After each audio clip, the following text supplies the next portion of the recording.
अस्सलाम वालेकुम my YouTube family, सब कैसे हैं। उम्मीद है कि जी सब ठीक ठाक होंगे और बहुत खुश होंगे। ले जी आपकी बहन मज़ेदार रेड चिकन की रेसिपी लेके आपकी खिदमत में हाज़िर है।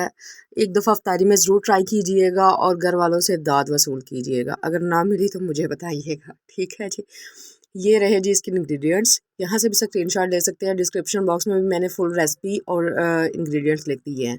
ये जी हमने आधा किलो चिकन लिया, सोया सॉस ली, विनीगर लिया, सिरका, अंडा लिया, चिली फ्लेक्स ली, रेड चिली पाउडर लिया, ज़ीरा पाउडर लिया, खुश्क धनिया पाउडर लिया, जिंजर गार्लिक पेस्ट लेंगे, चाट मसाला लेंगे, ब्लैक पेपर लेंगे और नमक लेंगे।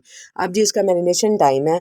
अच्छा, मैरिनेशन टाइम आप जितना ज़्यादा इसको रखेंगे उतना ही ज़्यादा ये सही बनेगा, ठीक है जी।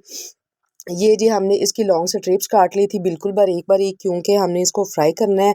अगर रेसिपी को एंड तक देखिएगा ताकि आपको आइडिया हो सके कि ये कैसे बनेगा, ठीक है जी। इसमें हमने जी सारे मसाला ज़्यादा ऐड कर दिए। 2 टेबल स्पून हमने सोया सॉस और सिरका ऐड कर दिया, 2 टेबल स्पून। साथ में हमने इसके एक अंडा ऐड कर दिया। इसको हम अच्छे से मिक्स करेंगे सारी चीज़ों को और मैरिनेशन के लिए छोड़ देंगे। अगर तो गर्मियां हैं तो फ्रिज में रखें, फ्रीज़र में बिल्कुल भी नहीं रखना। और अगर गर्मियां नहीं है, मौसम नॉर्मल है, तो फिर आप बाहर इसको किचन में के बोर्ड पे ही छोड़ सकते हैं, ठीक है जी। 1 घंटा मैरिनेशन टाइम देने के बाद इसको दोबारा से हम अच्छे से मिक्स करेंगे। उसके बाद हम क्या करेंगे जी, मांदा पट्टी या समोसा पट्टी जो आपके इलाके से ईजीली अवेलेबल हो जाएगी, वो 1 पैक लेंगे और इसको बारीक बारीक स्ट्रिप्स में हम कट कर लेंगे। ये देखिए जी माशाल्लाह, बिल्कुल बारीक बारीक स्ट्रिप्स में हम जल्दी से कट करते हैं इसको। छुरी आप लोगों ने तेज़ लेनी है ताकि ये अच्छे से कट हो सके। ये देखिए जी हमने सारी मांदा पट्टियाँ कट कर ली थी। उसके ऊपर हम 1 से 2 टेबल स्पून भर के कॉर्नफ्लोर ऐड कर देंगे ताकि ये हमारी जो हैं वो अच्छे से चिपक सकें।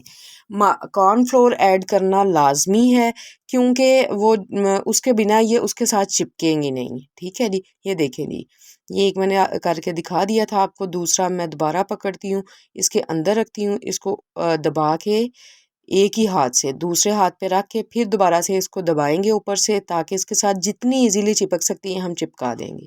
ठीक हो गया जी। ये देखें जी सारी स्ट्रिप्स को मैंने लगा लिया था पट्टियाँ कट करके।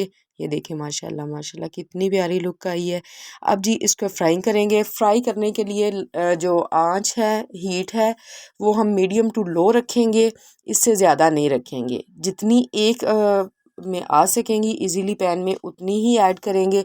2 मिनट के लिए इसको ऐसे ही छोड़ देंगे। 2 मिनट के बाद इसको साइड को टर्न्स कर देंगे। ठीक हो गया जी। उसके बाद 5 to 7 मिनट्स इनके साइड टर्न करके इनको पका के हम नीचे उतार लेंगे। अभी मैं आपको इसकी फाइनल लुक दिखाती हूँ। रेसिपी पसंद आ रही है तो काइंडली एक प्यारा सा कमेंट्स कर दें, चैनल को सब्सक्राइब कर दें चैनल पर नए हैं तो, और वीडियो को लाइक कर दें। ये रहे जी इसकी फाइनल लुक। एक दफ़ा ज़रूर ट्राई कीजिएगा और मेरे साथ अपना फीडबैक शेयर कीजिएगा।